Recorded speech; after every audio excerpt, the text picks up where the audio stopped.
नमस्कार, संपादकीय news channel में आपका स्वागत है और मैं हूं जर्नलिस्ट डॉक्टर हरीश चंद्र लखेड़ा। अभी व्हाट्सएप पे एक लिंक आया था मेरे पास और एक वीडियो कल थी उसमें यूट्यूब चैनल, और उसमें पुरोला जो उत्तरकाशी का जो अभी हाल फिलहाल में एक बड़ी घटनाएं हुई थी, आपको याद होगा, तो उसी को लेकर कुछ एक सज्जन है, पत्रकार हैं, उनका नाम है रवीश कुमार, वे कुछ बोल रहे थे। वैसे तो मैं रवीश कुमार को देखता नहीं हूँ क्योंकि उनका एक ही एजेंडा है, वो एक पक्ष में बोलते एकांगी पत्रकार है, जबकि पत्रकारिता ऐसी होनी नहीं चाहिए। लेकिन खैर इसमें मैं बाद में बोलूँगा। पहले मैं देख रहा था कि वो जो उनका जो बोल रहे थे वो पूरी खिचड़ी मिला के उन्होंने उसमें पुरोला से लेके ब्रिजभूषण सिंह से लेके जो हल्द्वानी कांड था उससे लेके मणिपुर से लेके और हल्द्वानी का जो अवैध कब्जाधारी से जिनको कोर्ट हटाने वाला था, सबको मिला के उसमें एक ही लाइन थी कि बीजेपी को घेरे थे। ठीक है, बीजेपी को घेरे, हमें कोई दिक्कत नहीं। हम खुद ही कह रहे हैं कि बीजेपी की सरकार इतनी बेकार है उत्तराखंड की कि इस तरीके की घटनाएं हो रही हैं, इन पे लगाम नहीं हो रहा, मजारें बन रही, हम खुद ही कह रहे हैं बीजेपी पे बोले। लेकिन उसमें उन्होंने जो 2-3 बातें कही थी उससे मुझे लगा कि जवाब देना चाहिए। अब वो क्या बातें थी वो मैं आपको बताने जा रहा हूं, लेकिन तब तक आपसे अनुरोध है कि इस चैनल को, संपादकीय न्यूज चैनल को सब्सक्राइब अवश्य कर दीजिए जिन्होंने अब तक ऐसा नहीं किया है। अब वो क्या सज्जन कहते हैं, पहले वो कहते हैं, कई पॉइंट हैं उसे, वो कहते हैं कि एक समुदाय को जीने के हक से रोक रहे हैं, यानी उत्तराखंड के लोग मुसलमानों पर कहर बरपा रहे हैं, उनका ये मानने का है, और उनको जीने के अधिकार से वंचित कर रहे हैं। अब ये वही सज्जन है, ये उस बिहार प्रदेश से है जब लालू प्रसाद यादव, जो कि चारा घोटाले में सजा याफ्ता है, जब बिहार के सवर्णों पर लालू प्रसाद की पार्टी और उसके जो गुंडे थे वे कहर बरपा रहे थे, पूरा सवर्ण बिहारी वहां से भाग रहा था, तब ये सज्जन कहाँ थे? मुझे नहीं लगता कि ये तब ये कह रहे होंगे कि बिहार के सवर्णों के जीने के अधिकार को छीना जा रहा है। ये इन्होंने नहीं कहा। संभवतः दी हो तो कोई हो तो मुझे बता दे, मैं देख लूंगा उस वीडियो को। अब बात करते हैं। उन्होंने 5 मुद्दे कहे हैं, 5-6 मुद्दे, मैं उनको सिलसिलेवार कहूंगा, उसके बाद मैं उन पर जवाब दूंगा। ये पहले क्या कहते हैं कि पूरी घटना में ये कहते हैं कि एक समुदाय को जीने के अधिकार से रोकते हैं, जैसे मैंने अभी कहा। दूसरा ये कहते हैं ये जो पूरी घटना है उसमें एकांगी चलते हैं, यानी वो बीजेपी, मोदी और संघ परिवार से उनकी नफरत सामने आती है, और वो बीजेपी के एक अल्पसंख्यक मोर्चा का कोई नेता है, वो भी दुकानदार था मुस्लिम, वो उसका भी उल्लेख करते हैं और फिर उसको एक विक्टिम जैसे बना के पेश करते हैं। और इसमें वो कहीं ये नहीं बताते कि दूसरा पक्ष क्या था। एक घटना होती है, उसके सभी घटनाएं का जो पूरा उल्लेख तो करना चाहिए आपको, वो भी मैं भी बताऊंगा। पहले मैं बता दूं वो क्या क्या कहते हैं। तीसरा वो कहते हैं कि दुकानदारों की बेबसी क्यों नहीं दिखाते अखबार। वो वहाँ के अखबारों की बात करते हैं जो लोकल में आते हैं, जैसे जो भी वहाँ के हिंदी के हैं, अंग्रेजी के उन अखबार, वो कहते हैं कि जो दुकानदार यानी जिनको पुरोला में वहाँ से जाने का लोगों ने अल्टीमेटम दे दिया था, गुस्से और उत्तेजना में लोग इस तरह की घटनाएं होती है, उनको वो कहते हैं कि उनकी बेबसी कौन दिखाए। लेकिन वो बेबसी उनकी नहीं दिखाते कि जो वहाँ के लोग पिछले कुछ दशकों में झेल रहे हैं, वो भी मैं बताने वाला हूँ। चौथा, वो जोशीमठ, अंकिता भंडारी, उसके अलावा वो जो हल्द्वानी रेलवे कांड का जो रेलवे की जमीन में कब्जाधारी हैं जिनको हाईकोर्ट ने कहा कि उनको हटा के, वो, इसके अलावा पौटी का जो यशपाल रावत है, उसकी बेटी जो मुस्लिम लड़के से शादी करने वाली थी, उसका मामला उठाता है, भर्ती घोटाला उठाता है। उसी में मणिपुर और उसके अलावा बीजेपी के नेताओं के जो उन्होंने इस तरह के कोई गलत काम किए उनके मुद्दे उठा के ब्रिजभूषण सभी की खिचड़ी पका देता है। यदि आप हेडिंग में देते हैं नीचे उत्तराखंड और पुरोला वाला मामला, तो आपको एक मुद्दे पर रहना चाहिए ना। इतनी पत्रकारिता तो सीखनी चाहिए आपको, पत्रकारिता तो होनी चाहिए आपकी। एक तो पार्टी के प्रवक्ता जैसे हो गए, एक पार्टी का प्रवक्ता और हर मुद्दे पे बोल के चला गया। इसमें बीजेपी का प्रवक्ता हो, कांग्रेस का प्रवक्ता हो, लेफ्ट पार्टी का हो, समाजवादी, किसी भी पार्टी का प्रवक्ता जैसे बोल रहा है। तीसरा ये कहता है कथित तौर पर लड़की भगाने की बात, कथित तौर पे, मतलब वो पूरी यहाँ पे पत्रकारिता ला रहा है कथित तौर पे। ठीक है, उसके बाद ये कह देता है कि हिंदी के समाचार पत्रों के संपादकों को मूली छीलनी चाहिए। अब मूली छीलनी चाहिए, संपादकों को सलाह है उनकी। अब मैं नहीं कहूँगा इनको क्या सलाह देंगे हिंदी के पत्रकार, मूली छिले या ये केला छिले या लौकी छिले, जो ये जाने। इन्होंने जो कहा मैंने आपको बता दिया, इन्हें एक सलाह दी। इसके अलावा ये इसी मामले में अलीगढ़ मुस्लिम विश्वविद्यालय की वाइस चांसलर वहाँ के जो हैं या वहाँ के जो छात्र हैं उनको उकसाते हैं कि क्या ये वहाँ जाएंगे, वहाँ जाने के बोले, मतलब ये चाहता है उनको उकसाना कि वो बोले इस मुद्दे पे और खूब बोले और ये रंग ले धार्मिक। और भी अब ये देखिए, ये रवीश कुमार के शातिराना है, इसकी जो दिमाग चलता है, आप पूरी पत्रकारिता हिस्ट्री देखिए इसकी, ये शातिराना। पहले तो एक बात इसको कह दूं, ये जब कह रहा था कि इसको बेरोजगार कर दिया गया, बेरोजगार भाई, जब ये बताइए कि कोरोना काल में बहुत से पत्रकार बेरोजगार हुए, एक रिपोर्ट तुमने दिखाई। और दूसरा, जब इनके ही चैनल एनडीटीवी में था, जब ये मुझे मोबाइल इन्होंने दिए थे, तो जो कैमरामैन और उनके सपोर्टर जो थे उनको नौकरी से निकाला गया था, तभी बंदा कहाँ खामोश था? क्यों खामोश था? उनकी नौकरी नहीं गई थी, इसकी नौकरी गई। जाते ही बाहर जाते यूट्यूब चैनल में और उसमें इनके जो मोदी संघ, इनके विरोधी जितने भी थे, लाखों इन्होंने एक ही रात में इसको सब्सक्राइब करके अब लाखों का माल इसका हर हफ्ते आने लगे। ठीक है, अच्छी है, उसे एक अपनी पार्टी एक ऐसी इमेज बनाए कि लोग इसके फॉलोअर बन गए जो मोदी को पसंद नहीं करते। अब मैं आता हूं उत्तर पे, लेकिन मैं पहले साफ कर दूं कि ये जो मेरा चैनल है वो किसी भी एक के लिए नहीं भोंकता है, ये किसी के लिए दुम नहीं हिलाता है ना भोंकता है, ये सब के लिए बोलता है। जो अच्छा लगे, बुरा लगे, जो उसको लगता है कि ये सत्ता में रहने वाला व्यक्ति या जो सरकार यदि गलत कर रही है तो वो उसको जनता के सामने रखना चाहिए। और यही हमने पत्रकारिता इंडियन एक्सप्रेस ग्रुप के जनसत्ता से सीखी थी। जो भी सत्ता में है और यदि वो गलत आचरण कर रहा है, जो भी गलत कर रहा है, उसको हम सामने रखते थे।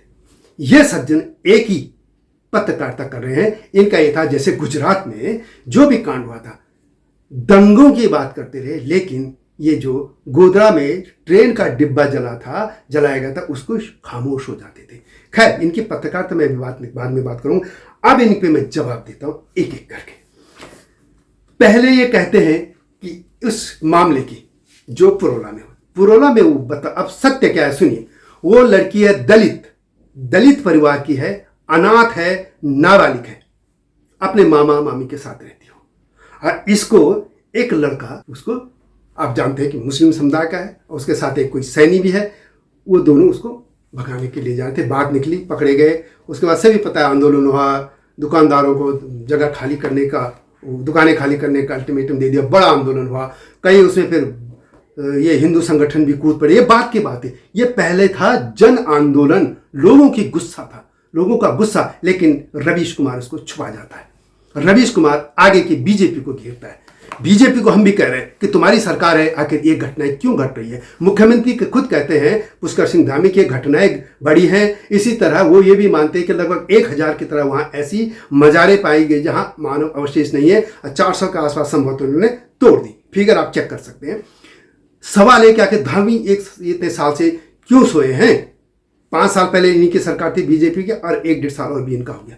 ये हम भी कह रहे हैं। लेकिन अब सवाल है कि तुम सिर्फ बीजेपी को तो ले आए क्योंकि तुम्हें बीजेपी के खिलाफ बोलना। बोलिए, नहीं दिक्कत। मैं तो ये भी कह रहा हूं कि जंतर मंतर में आ जाओ और आप वहां माइक लगाओ, बीजेपी के खिलाफ बोलो और खुल के बोलो। उस माइक का खर्च मैं दूंगा, ठीक है रवीश कुमार? लेकिन मैं बात कर रहा हूं आप उत्तराखंड के लिए आप क्या करें?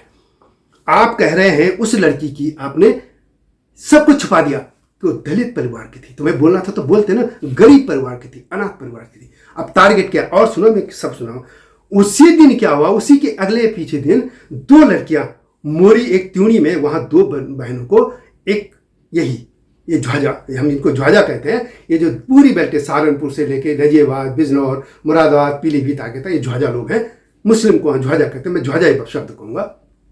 मैं सभी की बात नहीं कर रहा हूं, जो क्राइम में इन्वॉल्व मैं मुस्लिम की बात कर रहा हूं, बाकी को मैं बिल्कुल नहीं कर रहा हूं। तो ये पकड़े गए भी उसी दिन केस था, इसलिए वो भी छुपा दिया।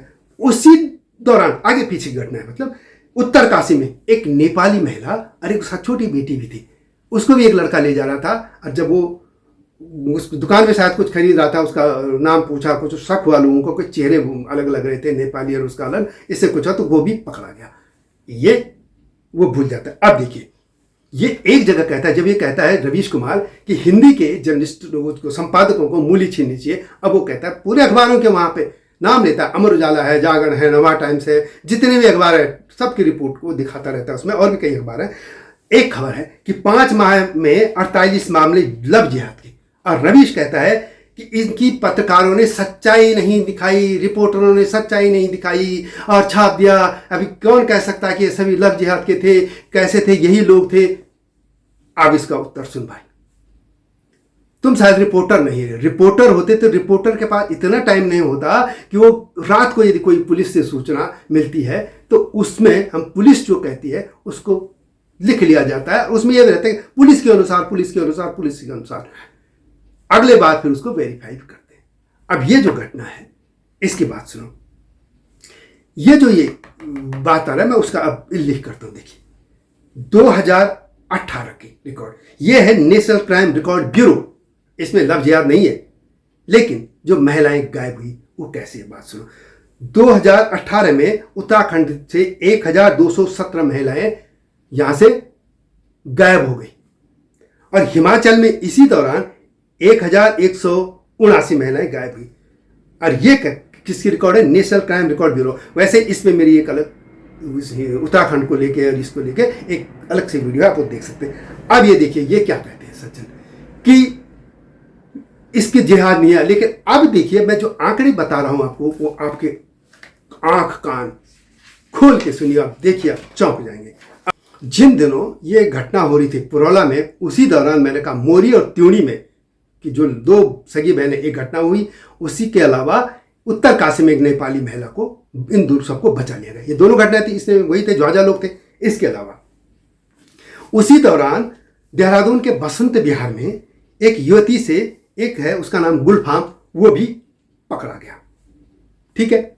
अब उसके बाद उसी दौरान रुद्रप्रयाग से एक मुस्लिम युवक एक लड़की को जोशीमठ ले गया था, और ये इस सज्जन को ये भी पता नहीं है। एक उल्लेख करते हैं कि जोशीमठ की पुलिस का ये ट्वीट देखिए। अरे भाई, पुरोला उत्तरकाशी में वो अलग जिला है, और ये जो चमोली जिला वो अलग है, और रुद्रप्रयाग अलग है। तो रुद्रप्रयाग की लड़की को वो झाझा जोशीमठ ले गया, और जोशीमठ में जब होगी तो जोशीमठ चमोली जिले में, तो वहां की पुलिस ने ट्वीट किया था और ये पकड़ा गया। ठीक है।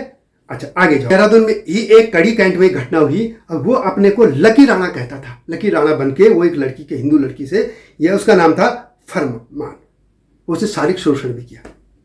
एक और उसी दौरान आगे पीछे 1-2 महीनों के भीतर है ऋषिकेश में, एक है अरकम अंसारी, वो उसकी बहन है तमन्ना, उसकी सहेली थी, उससे वो धर्म परिवर्तन और शारीरिक शोषण का आरोप लगा था।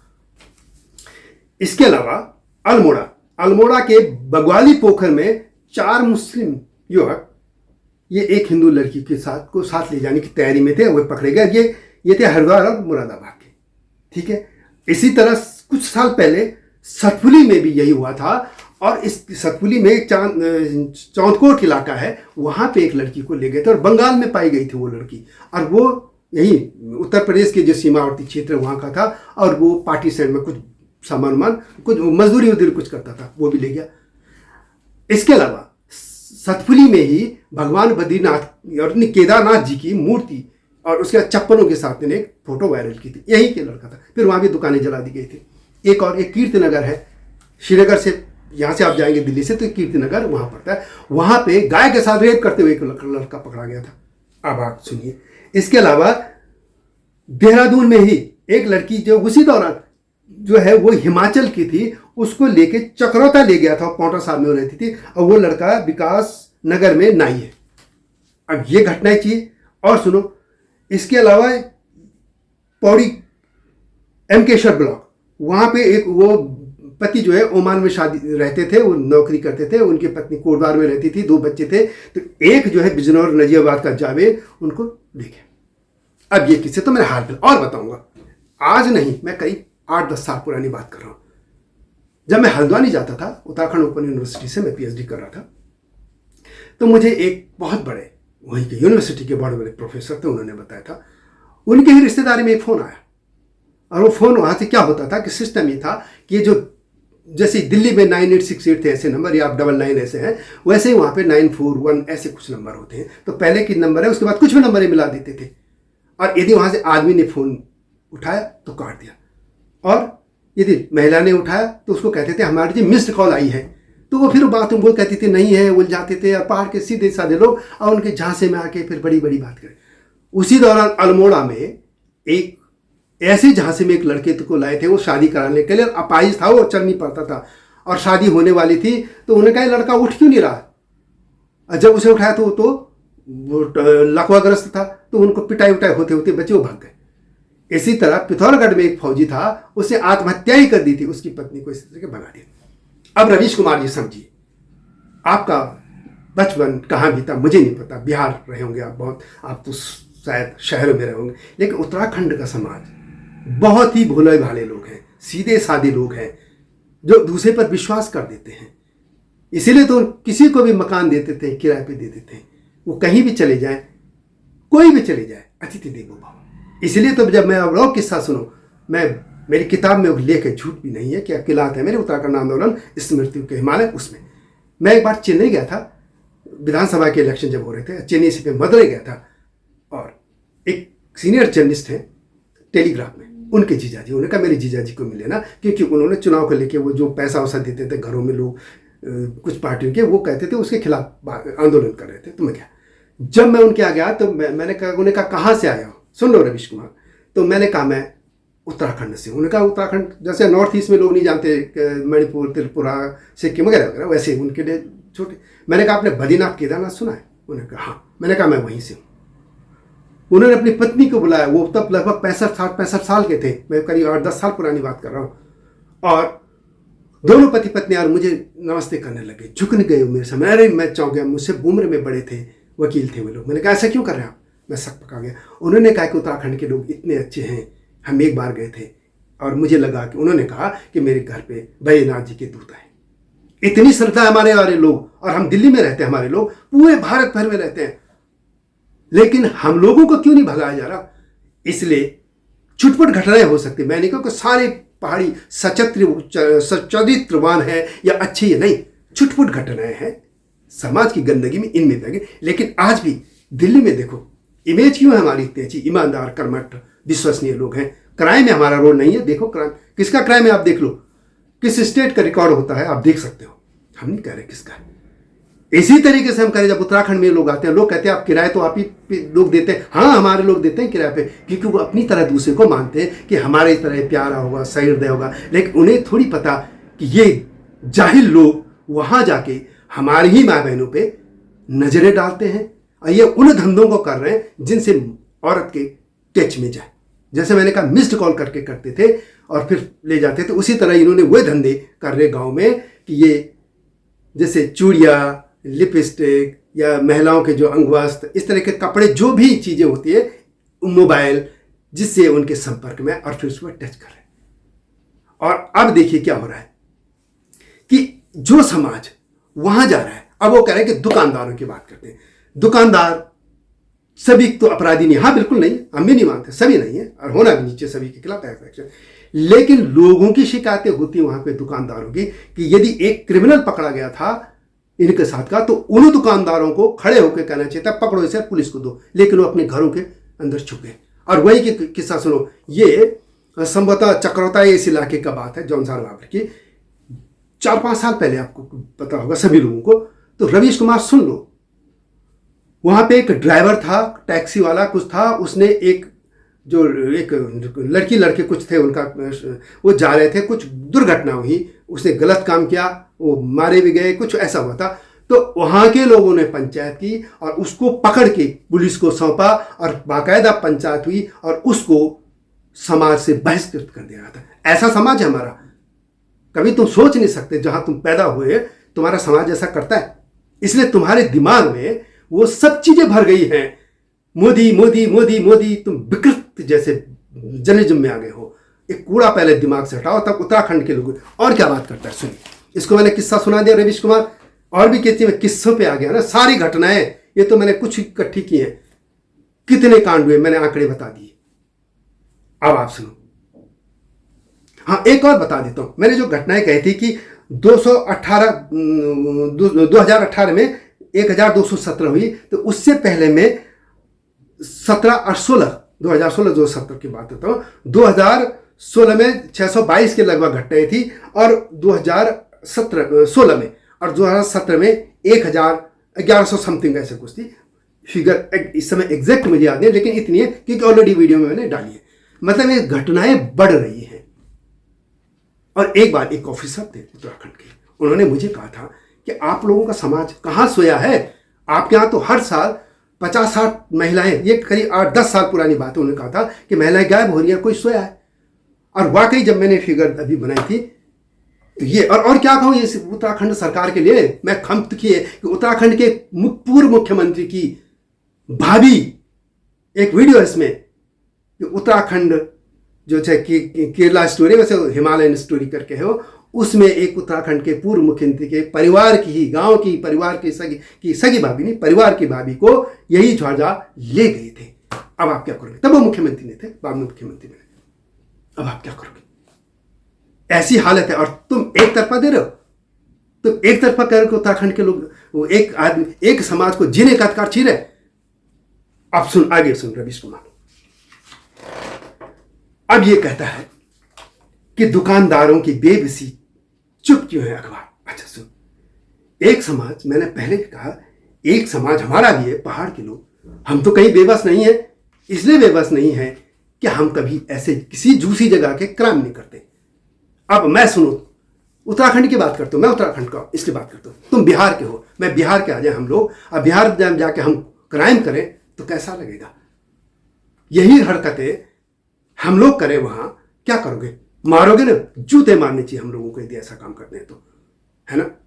लेकिन तुम वहां खामोश हो जाओगे कि तुम्हारे दिमाग में वो आउटडेटेड धर्मनिरपेक्षता की परिभाषा है, और तुम्हें अपना मिलियंस में ये जो देखने, सब्सक्राइबर देखने, ताकि तुम्हारे पास एक का जिसके लिए तुम भोंकते हो वो तुम्हारे सब्सक्राइबर बनो। और अब ये क्या कहता है, सुनो, उत्तराखंड में ऐसा क्यों हो रहा है?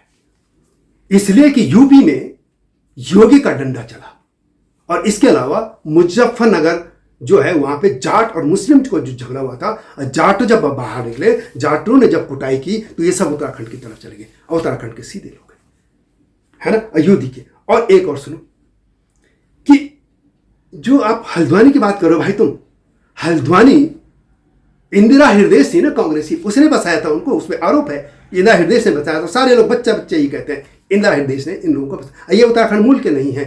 यदि आप जांच करोगे कि सब उत्तर प्रदेश की सीमा पर, जिसको रुहेलखंड या पीलीभीत, रामपुर, अलीगढ़, यहाँ के लोग हैं, अरे झुकी डाल के वहां बस गए। और ये किसी पहाड़ी नहीं तोड़ा था उनको, ये तो हाईकोर्ट ने तोड़ा है ना। हाईकोर्ट ने कहा तुड़वाओ, हाईकोर्ट का ऑर्डर है, तुम हाईकोर्ट को भी नहीं मानोगे। हाँ, तुम मानते भी नहीं भाई। अब आप सुनो, अब ये कहता है अंकिता कांड को भी ले आता है, ठीक है, इसमें क्यों लाए खिचड़ी पकाने? और अंकिता कांड में सुनो, रिसर्च करो पूरी। अंकिता कांड को लेकर सबसे पहले मेरी रिपोर्ट उसमें है कि पहचान लिया गया हुआ वीआईपी, और वह बीजेपी का। और मैंने ये भी कह दिया, और सुन लो, कि वो श्रृंगार करता है, रात को डांस करता है। अब पहचान लो कौन है वो, इतना तक मैंने कहा उसके लिए, समझे? हाँ, मैं किसी के एक का ढोल नहीं पीटता। ये मत समझना भी बीजेपी को दिन भर गाली दो, मैंने पहले भी कहा, जंतर मंतर में जो लोग पूरा लाउड स्पीकर लगाओ, उसका खर्च मैं दूंगा, तुम गाओ, लेकिन पत्रकारिता एकांगी मत करो। तुम्हें उत्तराखंड के लोगों को ऐसा बोला है कि जीने का अधिकार छीन लिया। अब आप ये कहता है चरस की खेती, ये कहता है कि चरस की खेती वहां पे होती है, और पता नहीं पर कहां जोड़ लेता है। चरस का खेती का क्या है? क्या तुम एक स्टेट की बात करते हो, अपने स्टेट में देखा तूने कभी कि तुम्हारे क्या क्या होता है? चरस की कोई और कुछ होता होगा। अच्छा, इसे और पता लगता है, भांग की बात कर रहा है। भांग की हमारे यहाँ खेत होती है, भांग के कपड़े बनते हैं, भांग हमारे एक प्रसाद होता है।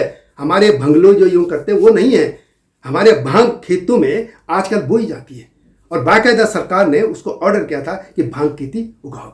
और एक और, उत्तराखंड में जब गोरखा शासन था, तो गोरखों को अंग्रेजों ने जब हराया था, तो उसमें ये भांग की खेती से वहां घुसे थे। भांग की खेती को उस चरस और गांजा से मत जोड़ो मेरे भाई, अध्ययन कर लो थोड़ा, अध्ययन उत्तराखंड की।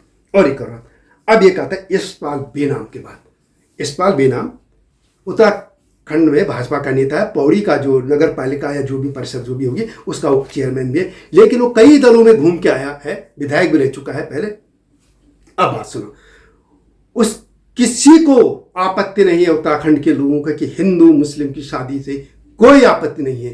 कोई अपनी बेटी को कहीं भी शादी कराए कोई आपत्ति नहीं है। मैंने भी एक वीडियो बनाई है, वही डाली है। और सिर्फ एक थी उत्तराखंड के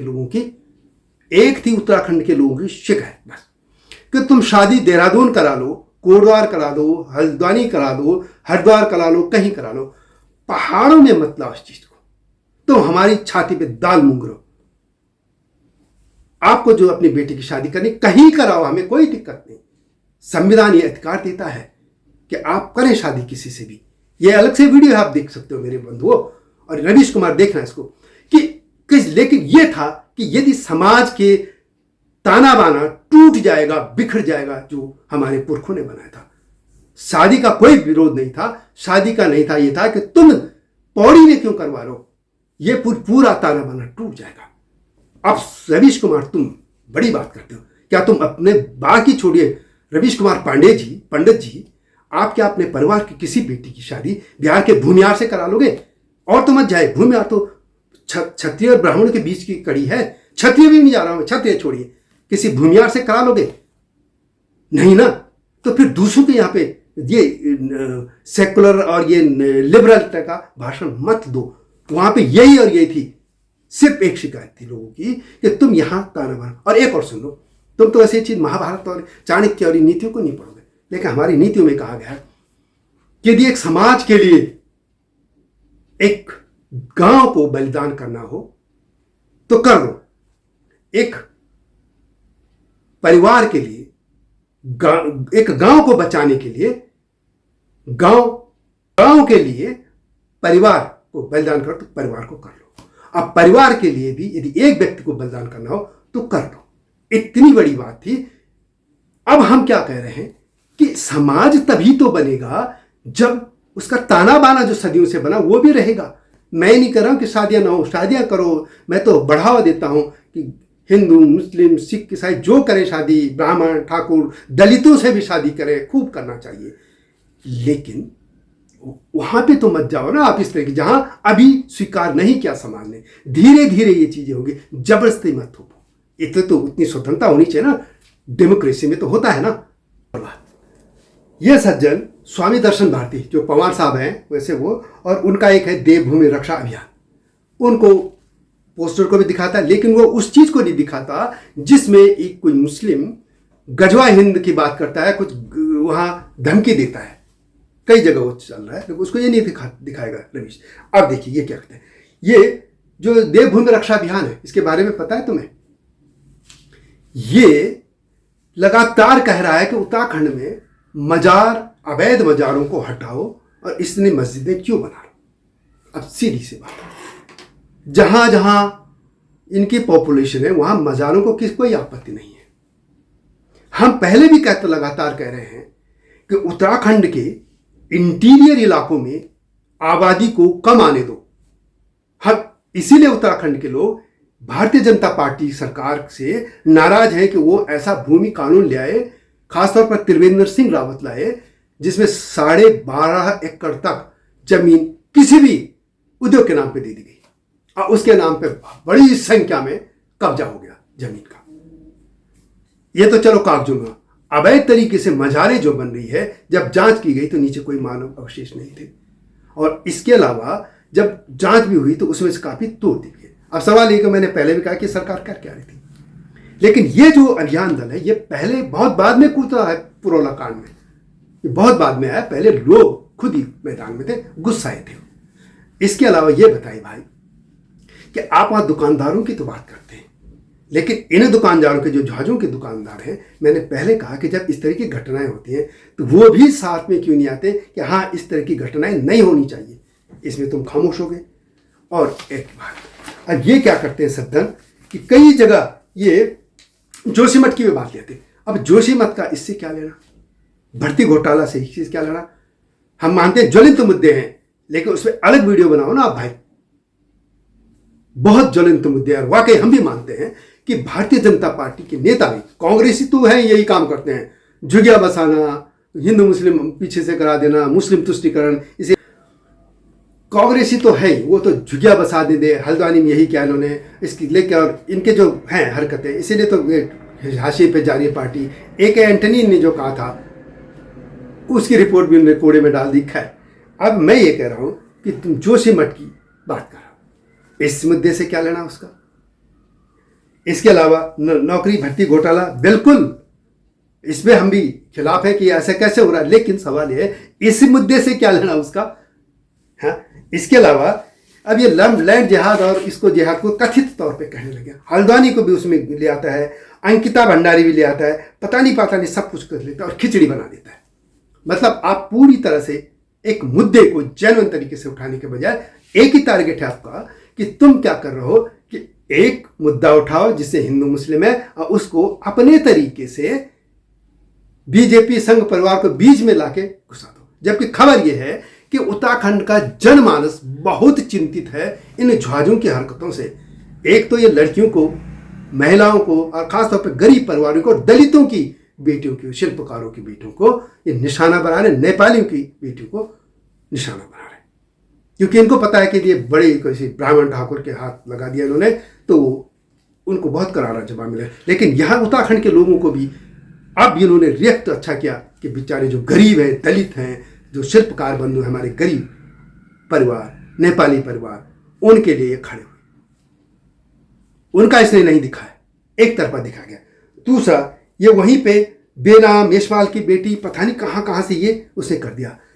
अब ये सलाह भी देने लग देता था, संपादकों को कहता है कि मूली की छिलें या काटें। भाई तुम क्या कर रहे थे जब गुजरात में दंगे हुए और दंगों की तुमने खबर की, लेकिन उससे पहले जो गोधरा में होता उस पर तुम क्या कर रहे थे? तुम क्या छिल रहे थे ना कुछ ना कुछ। तो अब ये है कि भाई बहुत हो गया ना एक ढोल पीटने का।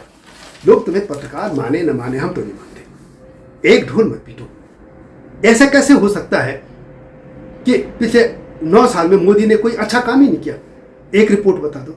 मैं तो ये भी कहता हूं कि जो दूसरे गैंग के लोग, जो अंधभक्त, वो कहते हैं कि कांग्रेस ने कुछ नहीं किया 70 साल 75 साल में, वो भी गलत है। ऐसा नहीं है, बहुत कुछ किया है कांग्रेस ने, बहुत कुछ किया है कांग्रेस ने भी।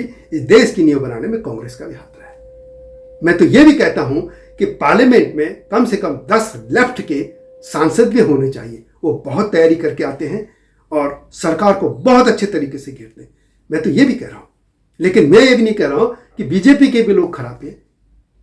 बीजेपी ने भी तो बहुत कुछ अच्छा किया ना, लेकिन तुम्हारी रिपोर्टिंग कहीं दिखती है ऐसी, और तब तुम मूली छिलने का वो देते हो। और उत्तराखंड पे तुम बोल रहे हो, भाई अध्ययन तो कर लो। अध्ययन नहीं किया है तुमने, इसलिए मुझे आना पड़ा और बार बार आऊंगा। अभी इन चीज़ों पर और पोस्टमार्टम होगा, मूली छिलने पे भी होगा और तमाम मुद्दों पे होगा। इसलिए मेरा ये कहना है, स्वतंत्र हैं, पत्रकारिता में आप बोल सकते हैं, भारत के नागरिक हैं तुम भी, हम भी। हम भारत के किसी भी हिस्से के जो भी घटना है उनका हम अपने हिसाब से विश्लेषण कर सकते हैं, लेकिन एकांगी मत कीजिए भाई। आप कैसे कह सकते हो कि कुछ लोगों के जीने का अधिकार छीन लिया गया? क्या उत्तराखंड के लोग इतने बर्बर हैं? क्या उत्तराखंड के लोग इतने बर्बर हैं कि उन्होंने मुस्लिम समुदाय का जीने का अधिकार छीन लिया? ऐसे ही हो गया। वहाँ पे जो राज्य बना था तब मुस्लिम के 1.5-2% वहाँ पे थे और अब 20-25% हो गए। ऐसे हो गए। ऐसे लोग उनको जमीन देते हैं, जमा अपने घर में किराए पे देते हैं, ऐसे उनकी सब्जी खरीदते हैं उनसे, ऐसे घर के तमाम लेबर जो है वही कर रहे हैं। ये तुम जैसे लोगों की वजह से ऐसा हो रहा है।